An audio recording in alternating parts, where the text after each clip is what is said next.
Here's what nobody's telling you.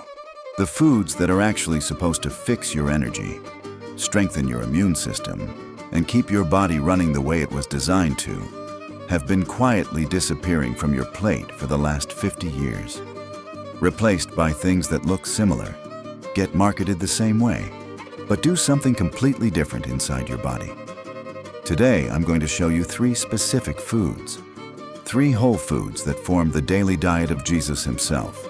Foods that show up repeatedly in Scripture, and that modern science has now confirmed are among the most powerful things you can put in your body for energy, immunity, and longevity. Most people watching this are already eating versions of these foods. The problem is they're eating the wrong versions, and by the end of this video, you'll know exactly what to swap. So let's start with the first one, and I know what you're thinking. Please don't say bread. But hear me out for just a second, because what Jesus ate and what's sitting in your pantry right now are not even close to the same thing. Bread shows up over 300 times in the Bible. Jesus literally called himself the bread of life. It was the centerpiece of the Last Supper. This wasn't a side dish. Bread was how people survived. It was the foundation of every single meal. But the way they made it back then was completely different. They started with whole grain, stone-ground wheat, and then they let it sit and ferment naturally, anywhere from 12 to 24 hours, before it ever touched heat. And that fermentation process, that slow waiting period, did something to the grain that we're only now beginning to fully understand. It broke down a compound called phytic acid, which is basically a mineral blocker, something that would otherwise prevent your body from absorbing the iron, zinc, and magnesium in the bread.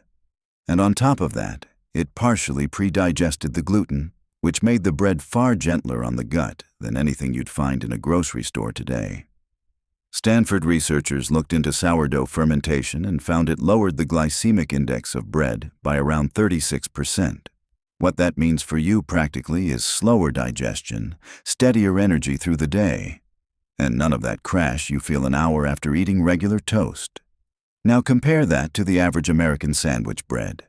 Bleached white flour, high fructose corn syrup, somewhere between 20 and 40 ingredients depending on the brand, most of them preservatives that exist purely to keep the bread soft on a shelf for 3 weeks.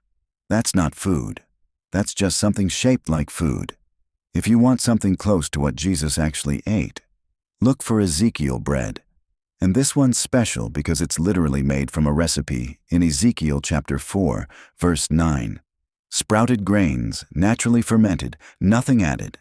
You'll find it in the freezer section at most Whole Foods. Or just find a local bakery making real sourdough, flour, water, salt, nothing else. That's all bread was ever supposed to be. Okay, so that's the first one. Now the second food. And if you caught my last video, you already know there's something seriously wrong with the version most Americans are using. We're talking about olive oil. Olive oil shows up over 140 times in Scripture. It was used for cooking, for healing wounds, for anointing the sick. When God described the Promised Land in Deuteronomy, olive trees were specifically called out as one of the defining features of that land. This wasn't just a cooking ingredient. Olive oil was considered one of the most precious substances on earth.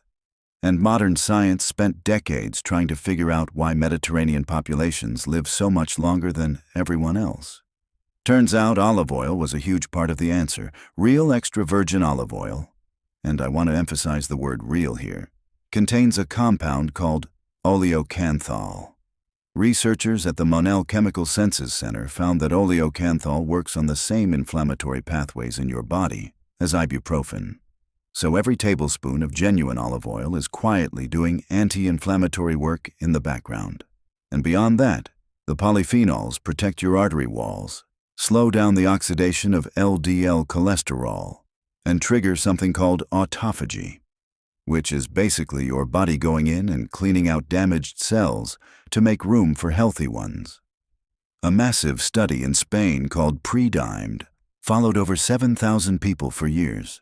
The group eating real extra virgin olive oil regularly had a 30% lower rate of heart attack and stroke than the control group. 30%. Just from a food they were already eating. Here's the part that should make you angry, though. The UC Davis Olive Center took bottles of imported extra virgin olive oil straight off American supermarket shelves and tested them. Nearly 70% failed to meet basic international quality standards. Most were either secretly blended with cheaper seed oils or had already gone rancid sitting under store lighting before anyone even opened the cap. So the olive oil you've been drizzling on your food thinking you're doing yourself a favor, there's a real chance it stopped working for you a long time ago. Stick to California-grown olive oil. California Olive Ranch is easy to find and third-party tested. Kirkland Organic from Costco is another solid option. Always dark glass bottle, and use it raw.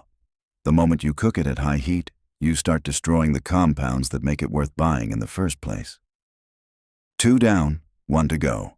And this last one, I'd argue, is the most important, especially if you've been struggling with brain fog, low energy, or just this persistent feeling that your mood is off and you can't figure out why. The third food is fish.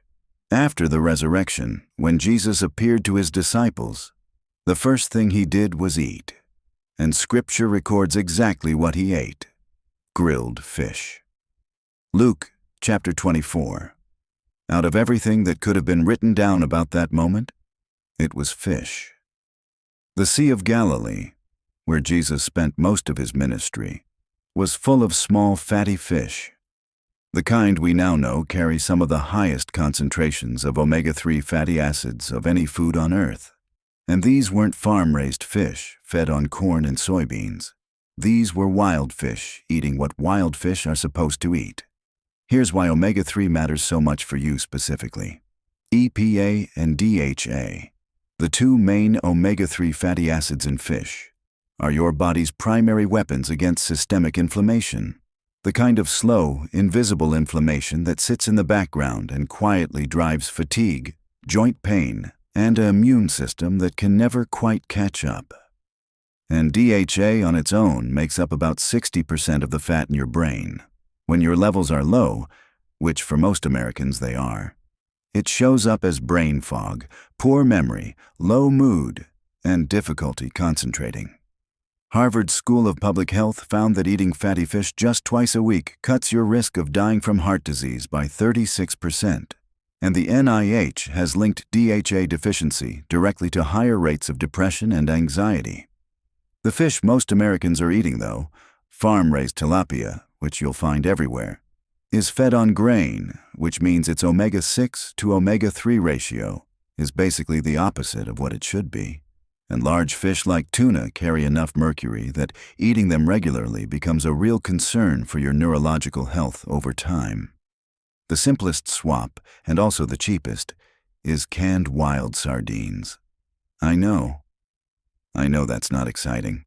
But sardines are small enough that mercury accumulation isn't an issue. They're wild-caught by default. And gram for gram, they have more omega-3 than almost anything else you can buy. Wild Planet is a brand you'll find at most grocery stores. Water-packed, wild-caught, straightforward. Wild Alaskan salmon is another excellent option whether you're buying it fresh or canned. So those are the 3. And before we wrap up, I want you to just take a second and look at what they are together. A fermented whole grain that feeds your gut bacteria and keeps your blood sugar stable. A natural fat that actively fights inflammation and protects your heart. A clean protein packed with the exact nutrients your brain needs to function the way it was designed to. That's a complete system. And it wasn't put together by a nutritionist or a research team. It was just what people ate. For thousands of years. Before anyone had a food label or a clinical trial or a health influencer telling them what to do. And what did we replace it with over the last 50 years? Processed white bread stripped of everything that made it nourishing. Fake olive oil cut with industrial seed oils. Factory-farmed fish and meat raised on grain. And now heart disease, type 2 diabetes, and depression are the 3 most common health conditions in the most medically advanced country on earth. I'm not saying food fixes everything, but I am saying that your body was designed to run on specific inputs, and when you consistently give it something else, it tells you, through fatigue, through inflammation, through that feeling that something is just off, even when you can't explain it. The people in Scripture didn't have our science, But they had something we've lost. They ate real food, prepared simply, and trusted the way their bodies were made. If this gave you something useful today, share it with someone in your life who needs to hear it. And if you want to keep going with this, my channel has the full Biblical Food series. Every video goes deeper into a different piece of this. The next one is going to be a little more uncomfortable. We're going to look at the specific foods God prohibited in Leviticus, and why modern science is only now starting to understand what Scripture figured out thousands of years ago.